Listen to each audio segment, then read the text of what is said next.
Show me the money. Was looking good, but I think I'm taking too long. Back to the spot for a Glock. I took a loss over floss, but still got a knock. Money! Jerry, does that make you feel good just to say that? All right, show me the money. NFL picks for week number 14 on the line here on the Just in the Suffering podcast. Joining me today, a big New York Jets fan. Not talking about the Jets in a bit. Martino Puccio is here. Martino, how are you? Not bad, not bad. Getting ready for the holidays. Well, basically just Christmas and New Year's now. So yeah, NFL season's winding on down. It's kind of cool to see. Then we know we have one more game than usual, just for red zone purposes, not Jets purposes, obviously. So again, a lot of fun to finally see the season wrap up, because to me it's just closer to baseball. I'm so done with this football stuff again. It's the same thing every year. Yeah, I mean, for us, yes, it's nice to have the extra gambling because the Jets stink. And if you're playing fantasy football week 18, you're a crazy person, but that's just me. But I agree. Yeah. I also think it's nice. I feel like eventually we're going to get to 18 games. I think the goal here is we want this thing to have the Super Bowl on President's Day weekend, so we get Monday off after the Super Bowl parties. Yeah, because, I mean, if they're not going to make it a national holiday, then you might as well use up a national holiday right beforehand. It just makes sense for everybody involved, honestly. Yeah. And I got to say, last week's Jet game, they got to a nice start offensively. They scored their first 3 drives, but between the kicker missing, the defense being able to stop anybody, I mean, that was just frustrating. It's the same thing like all season. Outside, like the defensive part, like it's like they kind of switched with who let you down more. But the special teams, not a lot of people talk about it enough. Offensively, it's like the worst. It's just genuinely terrible how they cannot find a consistent, decent kicker. I don't get it. I really don't. And it's funny because they chose not to pay Jason Myers, but again, that's not the difference between them being good or not. And I guess it's not that big of a deal if they don't have a kicker right now, because a lot of these games aren't really going to be decided by a kicker. So there's that to kind of look at, but at the same time, it's kind of worrisome that they're having so many issues on that side of the game. Yeah, even as far as the kicker, it's not even just Jason Myers. The fact that Nick Folk is still in the league 5 years later after the Jets cut him, he's still making kicks from New England. Yeah, of course. For the number one seed New England Patriots leading the division after only having one down here. Yeah. The Jets only have one down decade, right? Yeah. So but you're right though. I mean, it's so frustrating because I said to myself, and I think I said it to you and Will prior to the season starting, I'm like, I just want a fun offense with like a bad team. Like, at least can you give me that? But this is like, it's more frustrating because the defense is not supposed to be like bottom 5-ish. Like that's inexcusable. Even with there's tons of injuries, or it's a very young core in general, but you just get tired of it. When you finally see glimpses on the side of the ball that has been haunting you for a decade, and then your defense kind of has that. And we knew we were kind of in for it rough when Lawson went down prior to the Green Bay game in the preseason. It is what it is. It was never about winning this year. It was really just about developing Zach. And there's been ups and downs, but you got to let the rest of the season play out before you could like say anything concrete, not even concrete, just to, get an opinion from it. Yeah, for sure. Speaking of that defense here, I think the thing that bothered me the most after that game was we got the press conference. CJ Mosley basically said, hey, the Eagles are laughing at us, disrespecting us. And yes, the Eagles had their way with the Jets. They scored their first 7 possessions, I believe, or something like ridiculous like that before the Jets forced the punts. The thing is, I don't want to hear about you don't have respect from CJ Mosley because, A, you were the one who jumped off sides in that 4th down play. It really set up another drive and a rare chance the Jets had to stop. And 2, the Jets are a bad football team. Why should they respect you? It's not even just bad. They're historically awful. Like, this is, if you ever talk to Demergis again to anytime soon, like this is the worst era. Like, this is up there with the mid to late 70s. This is the mid 90s and all the it's like literally the worst stretch in Jets history outside of one winning season. Right? Like it's just so abysmal, and there's no reason that anyone should respect them. Like, why should have anybody respected the next 12 games in last year? There was no reason to. And then one of the worst franchises in all of sports, let alone basketball. You get the respect now because they did something in the playoffs. They made the playoffs. They had a respectable series against the Hawks at one point in the playoffs. The Jets can't even win 2 games in a row in the regular season, and we're supposed to respect them, or the rest of the league is. Why should you? And the mentality of an NFL team and players should not be to respect your opponent to that level. In the sport of football, you have to be nasty, you have to be dirty, you have to be mean. You can't be coming in here worrying about respect or not. That's the way games are won. That's the way the best Jets teams of the past 15 years have won. So why should any other team change up that mentality? CJ Mosley is probably getting the Jetsitis on him now, which is like coming from the Baltimore Ravens over to the Jets, regardless of money or not. It beats you down. It wears you down mentally, physically. Like it's tough on him. And, essentially almost missing 2 years worth of football too. Like the guy's not going to be as sharp. He's got to carry a bigger load for the rest of the defense because, let's call it what it is. They're missing starters on multiple areas. The Williams brothers have been, solid, even though you kind of hope that Quinnen could have been better. But again, when you don't have players around him that are supposed to pressure the quarterback, it makes his job harder. And even considering how young he is. So, yeah, listen, they don't deserve the respect. They haven't earned their respect, and they're not going to get it until they prove it. Like, honestly, like even next year, who's to say that there's going to be a winning season? Maybe close to 500, honestly, maybe. But as we've seen, again, the division, they're way behind everyone. It's pretty embarrassing. Yeah, I was a guest on the Locked On Jets podcast last week. John Butchko, friend of this podcast, we were talking about the Jet offseason, how important it is for them to go make moves on this defense specifically because they have very few pieces there. You can't even count on Carl Lawson coming back. He's come off an Achilles, so you don't know what it's going to be like for him. And the fact is that they have just so little talent. The good news is they have the assets to make things happen with all those draft picks and the free agent cap room and all that stuff. But Joe Douglas, he's gotten better, but he needs to increase his hit percentage here if you want to try and speed this up a little bit. Yeah, I think he's done a pretty good job of keeping things flexible in terms of the salary cap. And again, the salary cap space is supposed to skyrocket soon too, which is kind of a plus, again, taking advantage of that rookie contract era, which so many teams are following suit of the Kansas City Chiefs. And others have followed that, ideology as well. The Seahawks were another team that benefited from it. But again, that's only if you develop and have a great young quarterback. That is kind of on the outside looking in. And again, Fant has played well on left tackle, but Mackay, kind of what you're hearing and reading today, you don't know if he's going to even return this season. So your left tackle is kind of a question mark, a franchise one. Been hurt 2 seasons in a row, regardless of Gase. He's missed the majority, if not all of the season, if you want to round up for this year. And again, they have decisions to make. Is it a trade back with one of the picks? Is it double offensive lineman? Is it a sick weapon? Is it an edge rusher on top of an offensive lineman? They can go in so many directions, but a lot of it depends upon what's going to happen towards the end here. Because honestly, wide receiver wise, and even if Corey Davis is out, this is one of the better wide receiver cores that they've had. And it is so important and great to see that Elijah Moore seems like a star. But again, when you have Denzel Mims not doing anything, that's what do you want to say? Mims, you would have hoped he would have been a good number 3 option this year, or 4, considering Crowder stayed. It's come on, how much faith can we have in this going from year to year? It's embarrassing because even in limited action, Mims is getting the yards per catch. He's getting a lot still, but it's in a small amount. There's obviously something behind the scenes that we don't know, that we're not talking about, or they're not talking about.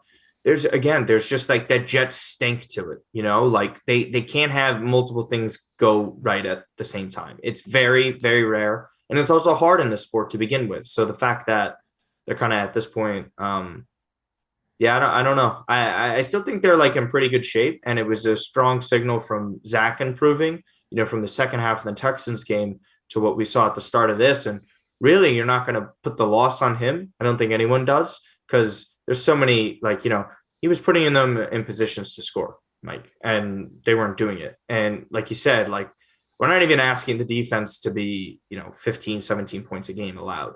We're asking for 2 stops in a row, You know, like why is that so hard to ask? And that's a lot of pressure on the quarterback. So again, they're gonna need some time. I'm more patient. I'm not one of those Salah out guys after 1 year. I think that's Ridiculous. pure idiocy. It's lunacy. It just doesn't make sense. Whether you like him or not, or found him disappointing this year, I haven't found anything that makes me say this is like Adam Gase and we can't have this guy here.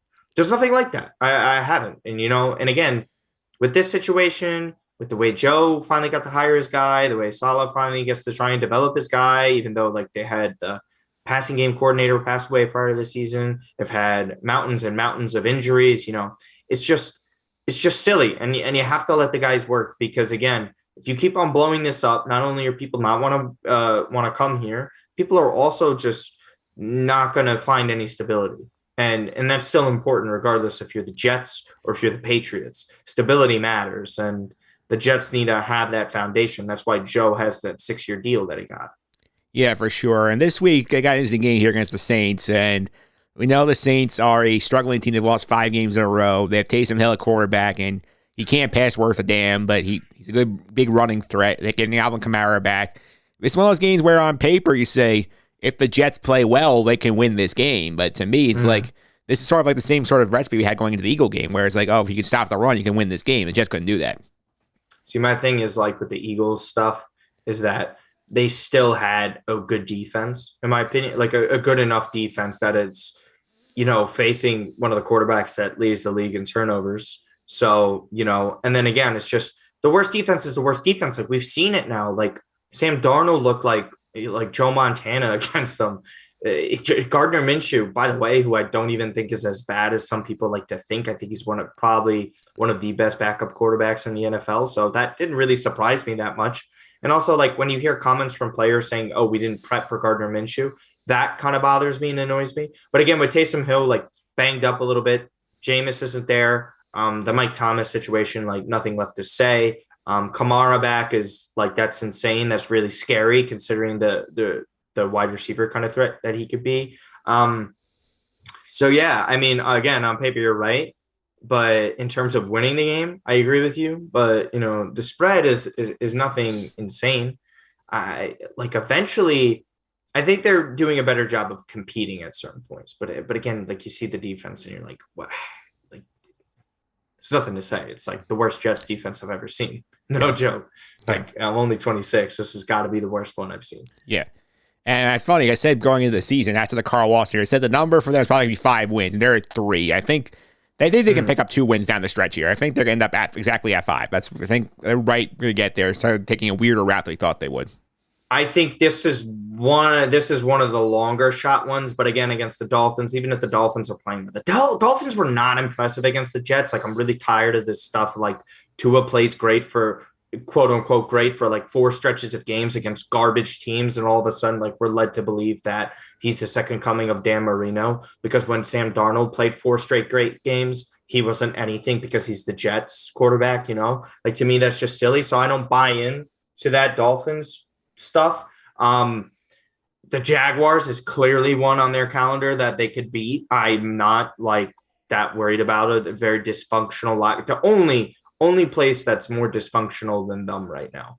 And even I wouldn't even say label the Jets as dysfunctional. They're just really bad. Yeah. I think that's more of a fair take to say. Dysfunction's Adam Gase and horrendous is Adam Gase. He's both of those things. Salah's it's not dysfunctional. There isn't anything bad coming out of there. So yeah, I think they can get to 5. I think a lot of people are happy with 5 to 6. Anywhere with 3, I think people are going to get pissed off. But again, the way like the record transpires, like a lot of people didn't see the Pats being better. A lot of people didn't see the Dolphins doing that. I thought the Dolphins were the 3rd best team in the division. So I'm happy about this. This is hilarious to me. Like they were supposed to be fighting for a playoff spot and they look mediocre, if anything. So yeah, I think there's that for the taking. And again, not to harp on Jets Dolphins, but Jets Dolphins is always a tougher matchup than some people like to believe. It's just true. When the Dolphins have the good expectations and high expectations, the Jets come in and beat them when they shouldn't. And when the Jets have the higher expectations and should beat the Dolphins when they should, they don't. And that's kind of a lot of what the past decade has been for both franchises. Yeah, for sure. Let's get to the pick. The reason why you're here this week. My buddy Phil Lombardo was here last week. He went 1-2 on the week. He won with the Seahawks getting a 3.5 against the Niners at home. He had the Raiders laying 2.5 against Washington. They lost that game outright. He had the Bills laying 2.5 Monday night. And Martino, that was the strangest game I've ever seen with all the wind and the Patriots throwing 3 times. I wanted to put, so I told my friends I want 100 on New England at plus 130. Yeah. I was like, why is anyone with the Bills in their situation struggling the way they were? Why would anyone want to bet against the greatest coach of all time? Not only the greatest coach of all time, the greatest bad weather coach of all time. Why would you want to do it? Like, he proved he's a chess master when his quarterback threw 3 passes. Yeah, they won. Yeah, to be fair to Phil, though, the weather report was not really out by the time he made that pick, so. Okay. Well, yeah, I didn't know about that, but like just in general, anyways, I was just like speaking from a gambling perspective. I was like, oh, I wanted that so bad, and I was beating myself up about it because I didn't do it. But yeah. Yeah, I went 1-2 also. I laid the big one with the Colts, laid the 9.5. They won easily. I went heads up with them on the Niners game. I had them laying the 3.5. I lost that one. I had the Bengals laying 3. I thought I had a chance to come back. Then they were charging against the Chargers, but that Joe Mixon fumble just took all the momentum out of them again, and they went 1-2. Yeah, it's real tough. It's just a weird year because you're kind of getting back into the swing of things, but there's so many interchangeable parts within the NFL this year, like teams that we all thought were going to be good or not good, and some other teams that we thought would get off to better starts and players get off to better starts. They just haven't. So it's kind of been a difficult year to read in all sports, though. You know, it's just not an NFL thing like some people would like to think. NBA is hard. Baseball is hard. Soccer's a little bit harder, too. But yeah, I mean, NFL's rough. NFL is. So on the year, Teen Challengers are 15, 23, and 1. They've had a rough year. I'm only 20 and 19. I'm happy I'm over 500, but this year has not been easy. No. Again, if the way betting works or everyone should think about is, are you up money? If you're in the green, you win, man. That's it. That's all that matters. Doesn't matter like your record, you know. It really just get in the green, man. That's all I got to say. Like, I was looking at my futures yesterday. I'm so screwed, man. There's some of the stuff I put down. And for soccer stuff, oh, my goodness. Thought I was getting in at a great number. Now I'm looking at, like, okay, like, good thing I don't have to pay these for months because it's going to happen in May. But, yeah. All right, so we are getting set here. 3 picks, as always, every week. You are the guest. You may go first. So where are you going with pick number 1?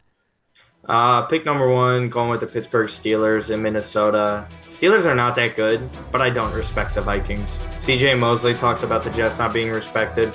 I don't think there's a franchise that I respect less and a player I respect less in prime time, and that's Kirk Cousins and the Minnesota Vikings against the Pittsburgh Steelers. Shortened week, yeah, but give me the Steelers. The Vikings are frauds like usual.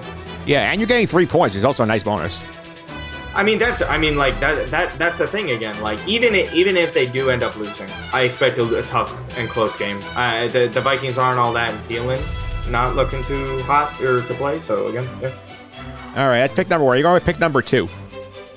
I am going with the Denver Broncos. Let me scroll on down because I had them. -9.5 at home. Real difficult place to play at this time of year. The Lions are coming off a nice win for them. You know, just Dan Campbell, good vibes. It's just like, you feel bad if the Lions were going to go 0-17. First team to go 0-16. They were going to be the first team to go 0-17. But I don't see that happening again. I think the Broncos have plenty of weapons. Williams is doing amazing for them. He was a great fantasy steal for a lot of people this year. Jerry Jeudy back, one of the best route runners around. I really do like Denver in that weather. And again, dome team going outside on the road. This late into the season, no thank you. Give me the Broncos. I love that pick, too, just because this is a game also. Detroit got their win. Now they're going to be happy for a week. They go on the road against a team that has a lot to play for, and Denver is a very good defensive team. That game could get very ugly very quickly. Yeah, totally agree. All right, where are you going with pick number 3? Pick number 3 is the number 3 for the Tampa Bay Buccaneers at home against the Buffalo Bills. Listen, the Bills are decomposing as we speak. I don't think this window of a championship is close for them, considering some of the injuries that they have, sure. But again, this has not been a season of success for them. Like, think about it. Coming off one of your best runs in years, probably since you got close to those Super Bowl championships where you go and face the Chiefs in the AFC title game, and now the New England Patriots are back, better than you, beat you in your own yard. Now you have to go face the guy that always beats you, and that's Tom Brady in Tampa Bay. And again, December football, December Tom. Like, he's the greatest quarterback of all time. And -3 at home, like, listen, I don't think this is going to be a beatdown. The Bills can hang with them, and this Bucs defense isn't as great as it used to be. But I do not find the Buffalo Bills to be a threat for the Super Bowl. And with that, I don't think they're going to lose by at least 3 points against the Bucs. Yeah, and Tom Brady at home. And Tom Brady's talking, oh, we got this is the biggest game of our season. We have to get up for this game. He's trying to make sure that team is not avoid a letdown in that game. So that's a dangerous spot for the Bills. Yeah, absolutely. And this could like slide into something awful where they get a terrible playoff matchup off of this. I know they're going to come in. They're going to come out hot. They're definitely embarrassed after what happened. But again, man, I just these are kind of the things where you also find out about how good Josh Allen is, how good McDermott is. And some of the comments made by McDermott trying to say, let's not applaud Bill for winning a game like that. Like, you know, something about that, there's a lot of bitterness and a lack of focus in his voice. And I just don't like comments like that. So personally, I'm just off on the Bills in general, and this is just one of those examples why. All right, there you have the Martino's picks. I'm up now. Pick number 1. I'm going to go back to laying some big wood again. I'm going to take the Packers laying 12.5 at home on Sunday night against the Bears. And the Bears are a dumpster fire. Matt Nagy probably would have been fired already, and if it wasn't for the fact that the Bears never fired coaches in season, I think that would be something they strongly consider. Justin Fields coming back. He did not look great against Green Bay the first time around. The Packers coming off the bye. They're refreshed. Aaron Rodgers owns the Bears famously, and this is a spot where Green Bay will look to embarrass Chicago here. I think this is a spot where they're going to put up a big number. 12.5 is a lot to lay, but I think this is a game that could be like a 3-touchdown win for the Packers. I'm going to lay the big wood. I'm going to lay the number, the 12.5 for the Packers. Pick 1. Yeah, Aaron Jones coming back too. Kind of a big boost if he gets more touches in this. Yeah, for sure. That's pick number 1. Pick number 2. And I'm going to go to a dog here. I'm going to take the Washington football team getting 4 at home against the Cowboys. And I think this one, to me, is interesting because Washington is red hot. They won 4 in a row. They're climbing back into the wild card position here. And I think getting 4 points at home in a divisional game is very enticing to me, especially when you consider the fact that Dallas not looked great about the last month and a half. It reminds the fact that, yeah, they got a nice win against the Saints. Saints had nobody playing that game. I don't trust the way they're playing. I don't trust the running game right now for Dallas. They need to give it more to Pollard instead of Zeke. I don't know if they will yet. This is a dangerous spot here. I think this is a 3-point game. I'm getting 4, so I'll take the points and take Washington. Yeah, again, this was something that I was like looking at. I was like, do I really want to take like the Cowboys or like Washington with it? In this, for me, it's just too much of a thought. I think it's great if you like Washington in this. This is like probably one of the better numbers on the board. Probably would have been a 4th pick if I got to pick one. But again, like, you can't trust the Cowboys. You can't trust what you've seen so far. And again, you're right. Coming off that win against the Saints, like, yeah, cool, you scored points, but like, there's some other lingering issues there.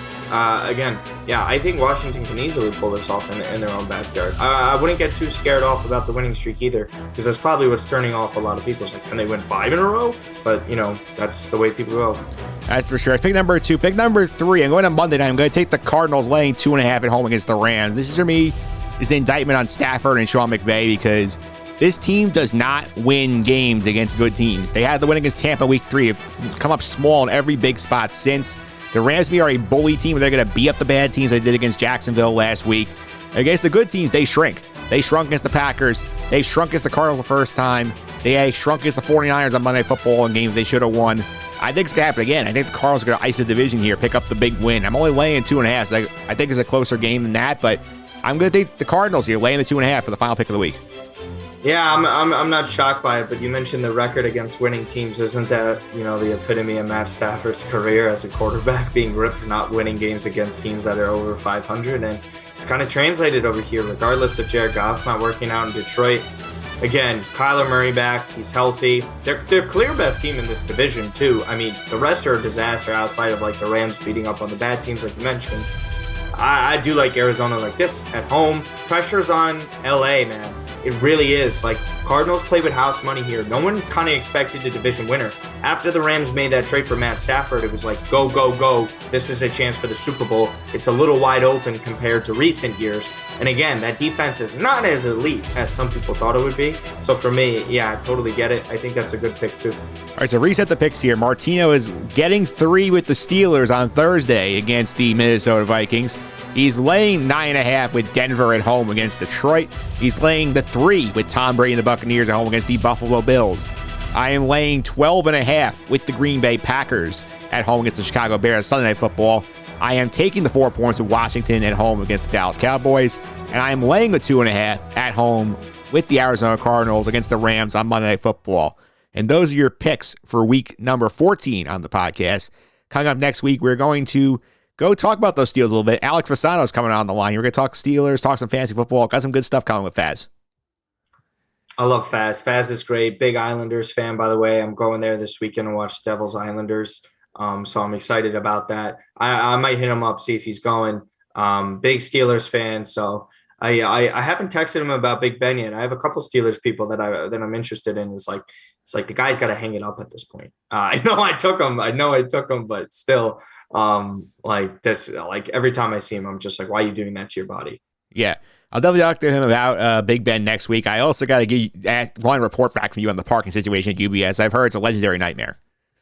Is it? Well, I'm going to be taking the train in from the city, so I shouldn't be worrying about that too much. But I will actually like look at and get some interest for it because again, I mean, shocker, parking New York at a sporting event is a mess. Like last time I went to the Met, it was like Mets Dodgers over the summer. That was a disaster too with the parking there. But obviously that was a sold out crowd. But again, UBS, all right. I'll let you know. I'll come back with some tabs and I'll give you some notes for the next episode then. All right, that sounds good to me. And before I let you go, have you been keeping up with the curb? Are you on tails? Or are you a little behind? Oh my God, I kicked myself in the ass for this because I haven't watched the past few weeks because I've just been so like deep into work. I saw a clip that had to be from a new episode. It was on TikTok, and I was just sitting there. I was like, "That's hysterical." I have to get back to watch all the episodes. I think he was talking to Seth Rogen. So yes, he was. That was like last week. Yeah, so it was the clip they were talking about. Oh, I pretend to be stupid. Seth Rogen was saying, and then Larry's like saying that he's pretending to be mean even though he's nice, so people won't talk to him. And I was like, that's classic Larry. Like that's hysterical, and I couldn't stop laughing. So I was like, okay, I got to go back and go watch that anytime or as soon as I can. So probably after this, I might just sit down, binge. What was it? Maybe like 4 episodes. I got halfway through the second episode of this season. So I think they're probably like episode 5 right now. They just wrapped up. Episode 7. Oh my goodness. Yeah. Well, damn, that's how long ago I was on the show. Yeah. It's just shows how fast time flies when you're just like literally working inside. But yeah, how's it been? Is it fair to ask you the question? It's been very good. Honestly, there have been a few episodes I think were classics. There's like 1 or 2 that were just okay, but they had, I think episode 3 and 4 was probably the best 2 episodes stretch of Curb in a while. Interesting. Okay. I take your word for it, obviously, because I respect you for that, because I don't really know that many other people. I have been wrapped up and tuned into the newest Always Sunny in Philadelphia episode. So I've been so super excited to watch that, because those people on that show, like Rob McElhenney and all of them, I think they're some of the funniest people. I think those 2 shows are 2 of the 5 funniest shows to ever exist. And in my personal opinion, the 2 best of my life. There was other really good sitcoms and shows, but I'm telling you, man, I don't know how much of Always Sunny you've watched, or if you watched any. That right there goes toe to toe with Curb, in my opinion. If you get the sense of humor, it goes toe to toe with it. And anyone else listening, I just promise me, if you value my opinion somewhat on this kind of stuff, I know you probably value it for sports, but listen.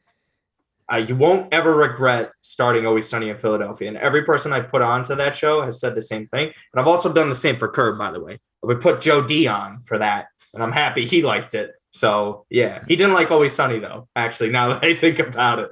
He was the only one. It just wasn't for him. So, yeah. All right, there you have it. I recommend you check that out. Martino, if you want to follow you on Twitter, how can they do that? Yeah, just follow me at Martino Puccio on Twitter. Kind of dull with the Mets stuff. The Jets is just really once a week. I don't even like try and bother listening midweek on stuff outside of major events. But yeah, I'm super, dude, Max, because this is the first time like audio too that we've talked. Like Max Scherzer is just, I was kind of getting the goosebumps when I was reading an article that John Harper like put together for SNY. I don't know if you read it, and Ronnie Darling made some comments on Max, and he's like, I think Max is the Gary Carter type for this team, where he changes the whole mentality. There's more accountability. There's less pressure on Jacob deGrom. There's a champion in the clubhouse, right? Lindor was close, but he's still a little bit like a kid. Max is one of the 5 best pitchers I've ever seen in my life, and to get somebody like that within the team, I mean, honestly, like it's still weird to me. I know we did it, but you and I both know this. The title of your show is about this. I like the Mets never used to do stuff like this. They never have. They never done anything like this before. I know like some people compare the 2004 winter prior to the 2005 season when they got Beltran and Pedro. This right here, man, I have to say, and I know you just asked for the social media handle, it's honestly like the greatest like thing. And I know a championship matters more than that. This is like, F you. This is what the new Mets are about. And when we see what's going on across town, and it's not even to pick on them, and to see how frustrated they all are, and the insecurities coming to light about the situation and how we're doing that, I'm telling you right now, I told Will this too. It's exactly what it's like to be a Manchester City fan, where the guy across town is cooler than you. He's better looking than you. He gets more women. He makes more money. Everyone likes him more. And you're just kind of yourself off to the side. You get your wins on occasion every now and then, but it's a sad existence in general. But now someone comes in, they help you off your feet and completely change the mentality. And I think that's what's going to happen. I also think they are going to hire David Stearns next year. And this, Mike, right here is just on the doorstep of things. Because I was also, and again, I know I'm going long with this, but if you look at the top end talent in the farm system and what they can bring up over a 2-year span too, right? Like Mauricio's not that far off.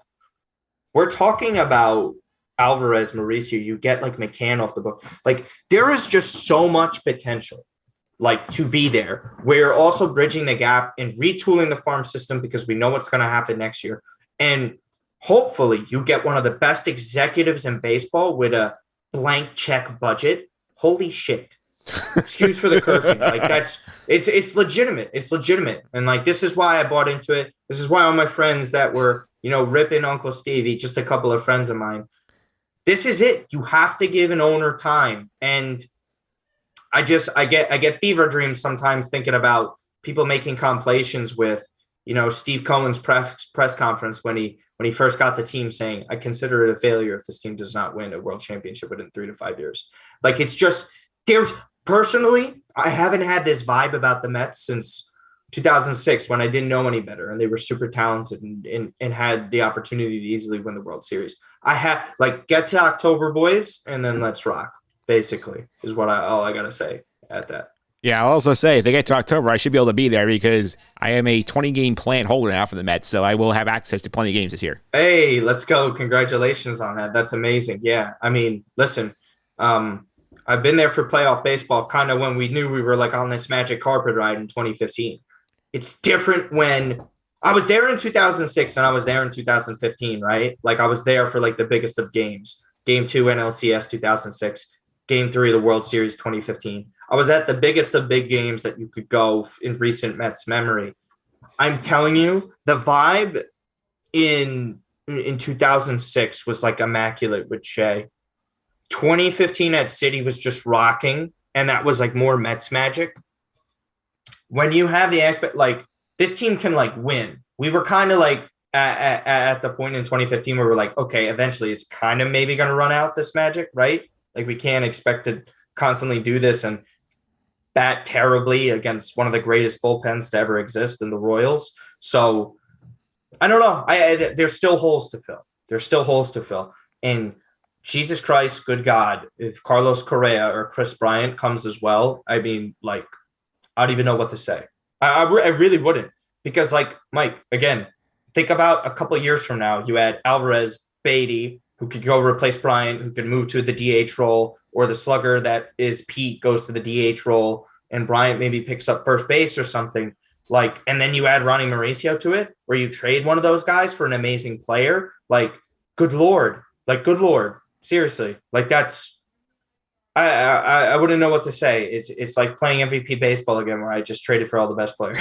That's what it's like. Absolutely. We're talking more Mets next week on the podcast. We do a Met chat then. But Martino, thanks for all the time today. Really appreciate it. Yeah, no problem. Appreciate you having me on. It's always fun chatting with you. And finally, there's some positive vibes on a team that we both root for. Sorry about the Knicks being a little bit mediocre as well, but thanks again. Yeah.